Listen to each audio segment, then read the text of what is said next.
Hello everyone, welcome to this video. This is the course of Fundamentals of Horticulture and it is presented by me Anjali Verma. This is the second video on classification of plants. पिछली video में हमने plants के classification के बारे में discuss किया था, जिसमें पहला क्लासिफिकेशन प्लांट्स की जनरल टर्मिनोलॉजी के बेस पर किया गया था एंड जो सेकंड क्लासिफिकेशन था वो हॉर्टिकल्चरल प्लांट्स के बेस पर किया गया था। हॉर्टिकल्चरल प्लांट्स क्लासिफिकेशन में हमने वेजिटेबल क्रॉप्स के बारे में डिस्कस किया था एंड आज की इस वीडियो में हम हॉर्टिकल्चरल प्लांट्स के जो fruit crops and ornamental crops होती हैं उनके बारे में और साथ ही जो प्लांट्स के अदर क्लासिफिकेशन होते हैं उनके बारे में डिस्कस करेंगे। फ्रूट क्रॉप्स, जो फ्रूट क्रॉप्स होती हैं वो डिफरेंट रीजन्स में उनका कल्टीवेशन किया जाता है, जैसे कि टेम्परेट रीजन, सब ट्रॉपिकल एंड ट्रॉपिकल रीजन। हम बात करेंगे टेम्परेट रीजन की। टेम्परेट रीजन का मतलब होता है ऐसा रीजन जहाँ पे टेम्परेचर जो है बहुत ही लो होता है। अब इंडिया की बात करें तो इंडिया में जो कश्मीर या हिमालय वाला जो पार्ट है वहाँ पे जो टेम्परेचर है वो बहुत ही लो रहता है, क्योंकि हमेशा बर्फ़ गिरती रहती है। ये टेम्परेचर जो होता है कभी कभी माइनस डिग्री में, जैसे -10 डिग्री या -15 डिग्री में भी पहुँच जाता है। ऐसे रीजन्स को हम टेम्परेट रीजन कहते हैं। टेम्परेट रीजन में भी डिफरेंट टाइप के क्रॉप्स का कल्टीवेशन किया जाता है, जैसे कि स्मॉल फ्रूट्स। स्मॉल फ्रूट्स में जैसे बात करें तो सबसे पहले है बेरी। बेरी एक ऐसा फ्रूट होता है जो बहुत ही जूसी और कलर में बहुत ही ब्राइट होता है। इनका टेस्ट मीठा होता है और ये राउंड शेप के होते हैं। साइज़ इनका कुछ छोटा होता है तो कुछ थोड़ा सा बड़ा होता है, लेकिन इनमें इनका जो बीज होता है किसी किसी फ्रूट में बहुत ही माइन्यूट सा सीड्स प्रेजेंट होता है और किसी किसी में एक भी सीड प्रेजेंट नहीं होते हैं, जैसे कि स्ट्रॉबेरी एंड ब्लूबेरी। नेक्स्ट अब बात करते हैं ब्रैम्बल्स की। ब्रैम्बल्स ऐसे फ्रूट प्लांट्स होते हैं जो टेम्परेट रीजन में नेचुरली ग्रो करते हैं, जैसे कि ब्लैकबेरी एंड रस्टबेरी। नेक्स्ट है वाइन्स। वाइन्स ऐसे प्लांट्स होते हैं या ऐसे फ्रूट क्रॉप्स होती हैं जिनको ग्रो करने के लिए सपोर्ट सिस्टम की ज़रूरत होती है। वो बिना सपोर्ट सिस्टम के प्रॉपर ग्रोथ नहीं कर पाते हैं, जैसे कि grapes and kiwi fruit. Kiwi fruit जो है वो इंडिया में अरुणाचल प्रदेश ही एक ऐसा स्टेट है जिसने कीवी फ्रूट का सबसे ज़्यादा प्रोडक्शन किया है। नेक्स्ट अब बात करते हैं ट्रू फ्रूट्स की। ट्रू फ्रूट्स में हम सबसे पहले पोम फ्रूट्स की बात करते हैं। जो पोम फ्रूट्स होते हैं वो ऐसे फ्रूट्स होते हैं जिनकी कोर में कई सारे छोटे छोटे से सीड्स प्रेजेंट होते हैं और जो बाकी का पार्ट होता है वो एक टफ मेम्ब्रेन से घिरा हुआ होता है, जैसे कि पियर एंड एप्पल। एप्पल में आपने देखा होगा जो एप्पल के जो मिडिल पे कोर में कई सारे सीड्स प्रेजेंट होते हैं और जो इसका आउटर पार्ट होता है वो एक टफ मेम्ब्रेन से कवर होता है। नेक्स्ट अब बात करते हैं स्टोन फ्रूट्स की।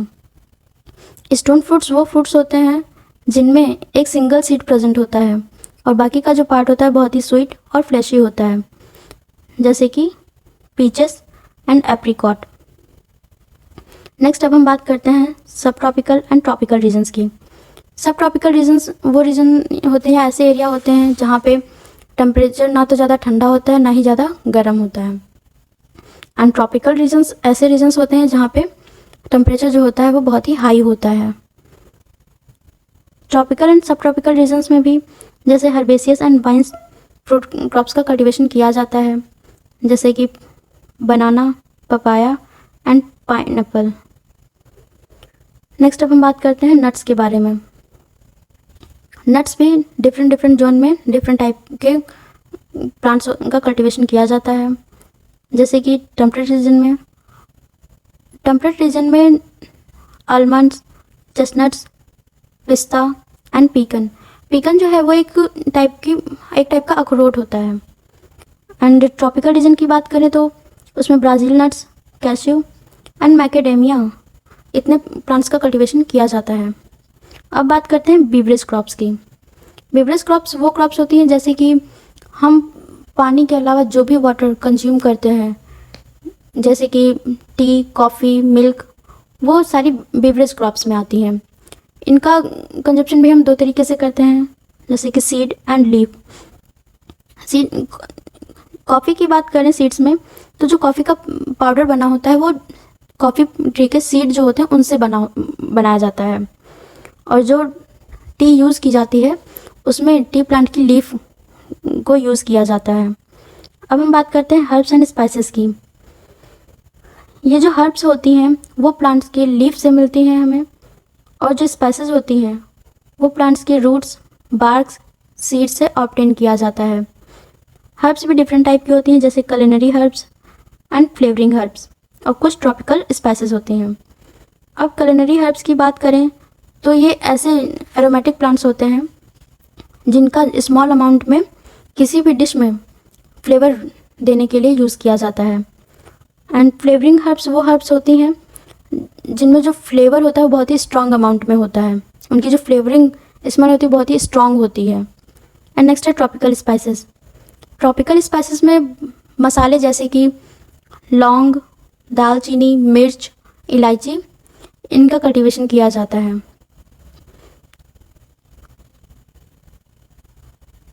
नेक्स्ट अब बात करते हैं हम ऑर्नामेंटल प्लांट्स की। ऑर्नामेंटल प्लांट्स में सबसे पहले है फ्लोरिस्ट क्रॉप्स। फ्लोरिस्ट क्रॉप्स का मतलब होता है फ्लावर्स का कल्टीवेशन, जो कि डिफरेंट पर्पस के लिए डिफरेंट तरीके से किया जाता है। जैसे कि कट फ्लावर में रोज़, कार्नेशन, जरबेरा, ग्लैडलेस, इतने सारे फ्लावर्स का कल्टीवेशन किया जाता है। नेक्स्ट है फ्लावरिंग पॉट प्लांट्स। आपने देखा होगा बहुत सारे लोग ऐसे होते हैं जो घर में पॉट में फ्लावरिंग प्लांट्स का कल्टीवेशन करते हैं, जैसे कि petunia, sweet alyssum, pansy and geranium. Next अब बात करते हैं फोलिएज प्लांट्स की। फोलिएज प्लांट्स वो प्लांट्स होते हैं जिनमें फ्लावर्स नहीं आते हैं, लेकिन जो इनकी लीफ होती है, जिनका कलर होता है वो बहुत ही अट्रैक्टिव होता है, जैसे कि कैना, कैलेडियम, पर्शियन सीड्स एंड होस्टा। जैसे कि आप देख सकते हैं ये पर्शियन सीड की इमेज। नेक्स्ट अब बात करते हैं बेडिंग प्लांट्स की। बहुत सारे प्लांट्स ऐसे होते हैं जो बेडिंग पर्पस के लिए यूज़ किए जाते हैं, जैसे कि sweet peas, lobelia and Californian poppy. And next अब बात करेंगे लैंडस्केप प्लांट्स की। लैंडस्केप प्लांट्स बहुत सारे प्लांट्स ऐसे होते हैं जो लैंडस्केपिंग के पर्पस से यूज़ किए जाते हैं, जैसे कि आपने देखा होगा रोड के किनारे बहुत सारे प्लांट्स लगा दिए जाते हैं जिनका यूज़ शेडिंग पर्पस के लिए किया जाता है। लैंडस्केप प्लांट्स में बात करते हैं सबसे पहले ट्रीज़ की।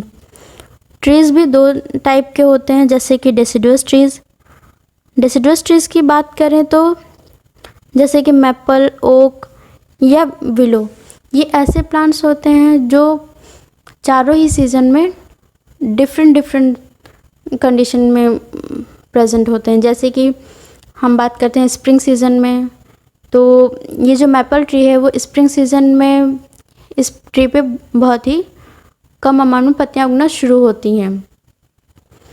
समर सीज़न में प्लांट्स ये जो प्लांट होते हैं, जो ट्री होते हैं, पूरी तरीके से पत्तियों से हरे भरे हो जाते हैं। एंड नेक्स्ट आती है ऑटम सीज़न।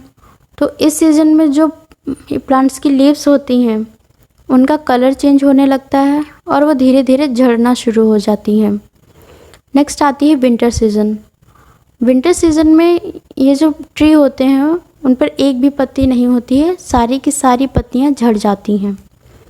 नेक्स्ट अब बात करते हैं एवरग्रीन प्लांट्स की। एवरग्रीन प्लांट्स जैसे पाइन, जूनिपर, स्प्रूस, ये ऐसे ट्री होते हैं जो चारों ही सीज़न में हरे भरे होते हैं।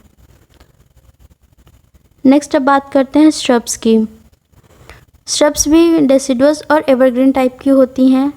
डेसिडुअस श्रब्स की बात करें तो लिलैक, अजेलिया एंड प्रीवेट, इनका डेसिडुअस, ये श्रब्स ऐसी होती हैं जो डेसिडुअस कंडीशन में ग्रो कराई जाती हैं। नेक्स्ट है एवरग्रीन में जैसे कि जूनिपर। नेक्स्ट अब बात करते हैं बोगनविलिया, वाइन्स ऐसे प्लांट्स होते हैं, जैसा कि मैंने पहले बताया, कि बिना सपोर्ट सिस्टम के प्रॉपर ग्रो नहीं कर पाते हैं। Example bougainvillea. इसमें बहुत सारी हर्बेसियस पेरिनियल्स क्रॉप्स का भी कल्टीवेशन किया जाता है। ग्राउंड कवर करने के लिए भी बहुत सारे प्लांट्स का कल्टीवेशन किया जाता है, जैसे कि विंका एंड जुनिपर।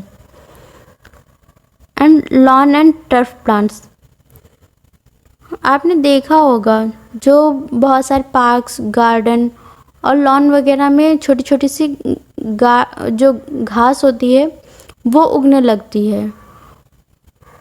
वो बहुत ही हरी भरी होती है, वो भी डिफरेंट टाइप की होती हैं, जैसे कि Bermuda grass and buffalo grass. अब बात करते हैं इंडस्ट्रियल क्रॉप्स की।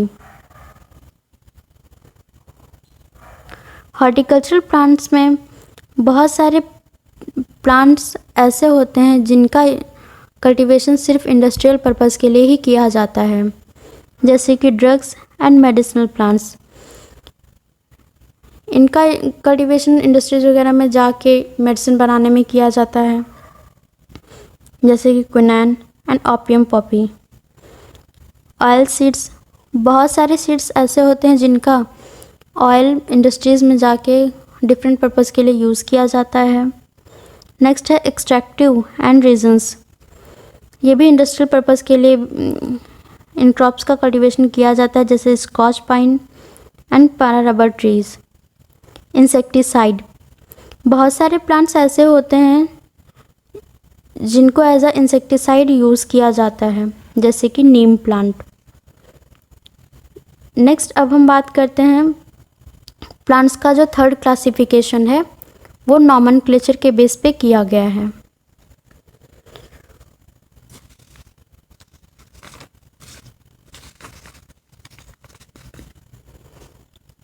पहले के टाइम पर जो प्लांट्स का क्लासिफिकेशन होता था वो एक ग्रीक के फिलोसोफर थे, थियोफ्रेस्टस। उन्होंने प्लांट्स को क्लासिफाई उनकी लाइफ स्पान के बेस पर, जैसे कि कौन सा प्लांट एक सीजन में लाइफ स्पेंड करता है, जैसे कि annual plants and biennial plants जो एक सीजन से ज़्यादा सीजन में अपनी लाइफ को स्पेंड करते हैं, एंड पेरिनियल प्लांट्स जो 2 सीजन से भी ज़्यादा सीजन में अपनी लाइफ स्पेंड करते हैं। एंड दूसरा क्लासिफिकेशन उन्होंने प्लांट्स की ग्रोथ हैबिट के बेस पर किया था, जैसे herbs, shrubs and trees. But जब मॉडर्न टाइम आया तो उसमें 18th सेंचुरी में स्वीडिश के एक टेक्सोनॉमिस्ट थे, कार्लस लिनियस। इन्होंने क्या किया, जो प्लांट्स का क्लासिफिकेशन था उसको पूरी तरीके से रिवोल्यूशनाइज्ड कर दिया और उन्होंने प्लांट्स का क्लासिफिकेशन उनकी फैमिली, ऑर्डर एंड क्लास के बेस पर कर दिया और प्लांट्स और एनिमल्स का क्लासिफिकेशन अलग अलग किंगडम के बेस पर किया। जैसे कि प्लांट किंगडम की बात करें तो प्लांट में सबसे पहले डिवीज़न, फिर class, order, family, genus, species, then variety, इतने डिवीज़न किए गए। जब सपोज करते हैं कि एक प्लांट है एप्पल का, तो उसका हमें एक नई स्पीसीज़ मिली, स्पीसीज़ आई तो उसको उसकी कैरेक्टरिस्टिक्स जो थी वो बाकी के प्लांट से मैच करके, कंपेयर करके उसकी क्लास का उसका डिवीज़न पता किया। डिवीज़न जैसे एंथ्रोफाइटा, उसकी क्लास क्या है, जैसे डाइकोटिलिडनी, उसका order Rosales, family Rosaceae, genus Malus, species domestica. जब ये सारी कैरेक्टरिस्टिक्स का पता लग गया तभी हम उस प्लांट को एज अ वैरायटी डिक्लेयर करते हैं। जो हॉर्टिकल्चरल प्लांट्स थे उनका मोस्टली क्लासिफिकेशन उनकी फैमिली, जीनस, स्पीसीज और कल्टीवार्स के बेस पर किया गया था। जो बोटेनिकल नेम होता है वो बाइनोमियल होता है। और एक चीज़ सबसे ज़्यादा इम्पॉर्टेंट है इसमें कि जो बोटेनिकल, जब हम किसी भी हॉर्टिकल्चरल प्लांट के बोटेनिकल नेम लिखते हैं तो उसमें जो जीनस होता है वो पहला वर्ड जो होता है वो जीनस होता है, जो दूसरा वर्ड होता है वो स्पीसीज होता है। और जीनस का जो पहला अल्फ़ाबेट होता है हम उसे कैपिटल लेटर में लिखते हैं। बाकी सारे अल्फ़ाबेट, इवन स्पीसीज़ का भी सारे अल्फ़ाबेट्स जो होते हैं वो स्मॉल लेटर्स में लिखे जाते हैं और उनको अंडरलाइन किया जाता है। हल्का सा जो बोटेनिकल नेम होता है वो इटैलिक में लिखा जाता है। कभी भी फैमिली या जो कल्टीवार्स होते हैं उनको अंडरलाइन नहीं किया जाता है। जैसे एग्जांपल पे मेलस डोमेस्टिका, ये एक एप्पल का बोटेनिकल नेम है, जिसमें मेलस जो है वो हमारा जीनस है एंड डोमेस्टिका हमारी स्पीसीज़ है, एंड जो वैरायटी है वो रेड डिलीशियस है। अब बात करते हैं कुछ इम्पॉर्टेंट टर्म्स की जो मोस्टली हॉर्टिकल्चरल प्लांट्स में यूज़ किए जाते हैं। जैसे कि वैरायटी जो होती हैं वो प्लांट्स का एक ऐसा ग्रुप होता है या प्लांट की एक ऐसी स्पीसीज होती है जो जिसकी कैरेक्टरिस्टिक्स एक या एक से ज़्यादा कैरेक्टरिस्टिक्स बाकी के प्लांट्स के कंपैरिजन में डिफरेंट होती हैं और ये ट्रू टाइप के सीड से प्रोड्यूस किए जाते हैं। नेक्स्ट है कल्टीवार जो होता है वो एज अ वैरायटी ही होती है, लेकिन एक ही डिफरेंस होता है इसमें, जो कल्टीवार का कल्टीवेशन होता है या प्रोडक्शन होता है वो एक हॉर्टिकल्चरिस्ट के थ्रू होता है। वही इसी प्लांट को प्रोड्यूस करता है और मेंटेन करता है, और जो कल्टीवार होते हैं वो ट्रू टाइप सीड से प्रोड्यूस नहीं किए जाते हैं। नेक्स्ट बात करते हैं क्लोन की। क्लोन जो होता है वो वेजिटेटिव पार्ट से प्रोपगेट किया जाता है। जैसे कि मान लेते हैं हमने एक रोज़ प्लांट लिया, वो एक पॉट में प्रॉपर ग्रो कर रहा था, फिर उसकी एक कटिंग लेते हैं, उसको हम नेक्स्ट पॉट में लगा देते हैं, तो जो प्लांट प्रॉपर ग्रो किया था रोज़ का वो हो गया मदर प्लांट, एंड जो उसकी कटिंग हमने नेक्स्ट पॉट में लगाई थी वो हो गई क्लोन, उस मदर प्लांट का क्लोन हो गया, क्योंकि उसकी जो सारी कैरेक्टरिस्टिक्स होंगी वो मदर प्लांट की तरह सेम होंगी। नेक्स्ट बात करते हैं हाइब्रिड कल्टीवार्स की। हाइब्रिड कल्टीवार्स ऐसे कल्टीवार्स होते हैं या ऐसी वैरायटी होती हैं जो दो ट्रीज़ के क्रॉस से जनरेट की जाती हैं या प्रोड्यूस की जाती हैं। नेक्स्ट क्लासिफिकेशन जो है प्लांट्स का वो हॉर्टिकल्चर की इम्पॉर्टेंट फैमिली के बेस पर किया गया है। फैमिली की बात करें तो हॉर्टिकल्चरल प्लांट्स में सबसे पहले रोजेसी फैमिली है, इसको रोज़ फैमिली भी कहते हैं। इसमें 100 जनरा होते हैं और 3000 स्पीसीज़ होती हैं। रोजेसी फैमिली में मोस्टली रोज़ एंड सारी जितनी भी बेरीज़ होती हैं, जैसे strawberry, blackberry, raspberry and apple, apricot, peach, ये सारी क्रॉप्स जो होती हैं वो रोजेसी फैमिली में बिलोंग करती हैं। नेक्स्ट फैमिली है सोलेनेसी, इसको नाइटशेड फैमिली भी कहते हैं। इसमें 90 जनरा होते हैं और 2200 स्पीसीज़ होती हैं। ये सारी स्पीसीज़ जो होती हैं वो साउथ अमेरिका से बिलोंग करती हैं, एंड इनका जीनस जो होता है वो सोलिनम होता है, और स्पीसीज़ इसकी 1700 स्पीसीज़ प्रेजेंट हैं। और बहुत सारी स्पीसीज़ ऐसी हैं जिसमें alkaloid, solanine, nicotine and atropine present होता है। नेक्स्ट फैमिली है कुकुरबिटेसी फैमिली, इसको गार्ड फैमिली भी कहते हैं। इसमें 100 जनरा एंड 559 स्पीसीज़ होती हैं। कुकुरबिटेसी फैमिली में वाइन्स के साथ साथ ट्रेंडल्स भी बिलोंग करते हैं। नेक्स्ट है ब्रेसिकेसी फैमिली, इसको मोस्टली क्रूसीफेरी या मस्टर्ड फैमिली के नाम से भी जाना जाता है। इसमें 350 जनरा होते हैं एंड 3200 स्पीसीज़ प्रेजेंट होती हैं। मोस्टली जो कोल क्रॉप्स होती हैं जैसे कि कैबेज, ब्रोकली, रेडिश, ये सारी क्रॉप्स भी ब्रेसिकेसी फैमिली में ही आती हैं। नेक्स्ट फैमिली है एपिएसी फैमिली, इसको मोस्टली एम्बलीफेरी फैमिली या कैरोट फैमिली के नाम से भी जाना जाता है। इसमें सारे एनुअल एंड बाइनियल हर्ब्स आती हैं। इसमें 250 जेनरा एंड 2500 स्पीसीज़ प्रेजेंट होती हैं और जो इनका इन्फ्लोरेसेंस होता है वो अम्बेल शेप का होता है। नेक्स्ट फैमिली है लिलिएसी एंड इसे लिली फैमिली भी कहते हैं। इसमें 240 जेनरा होते हैं एंड 3000 स्पीसीज़ प्रेजेंट होती हैं। लिलिएसी फैमिली में मोस्टली ऑर्नामेंटल प्लांट्स ही बिलोंग करते हैं। नेक्स्ट एंड लास्ट फैमिली है ऑर्किडेसी फैमिली। इसको ऑर्किड फैमिली भी कहते हैं। इसमें 800 जेनरा एंड 30,000 स्पीसीज़ प्रेजेंट होती हैं एंड ये जो स्पीसीज़ हैं ये mostly tropical and sub tropical regions में बिलोंग करती हैं और इनकी जो ग्रोथ हैबिट है वो टेरेस्ट्रियल के साथ साथ एपिफाइटिक भी होती है। And thank you so much for watching this video.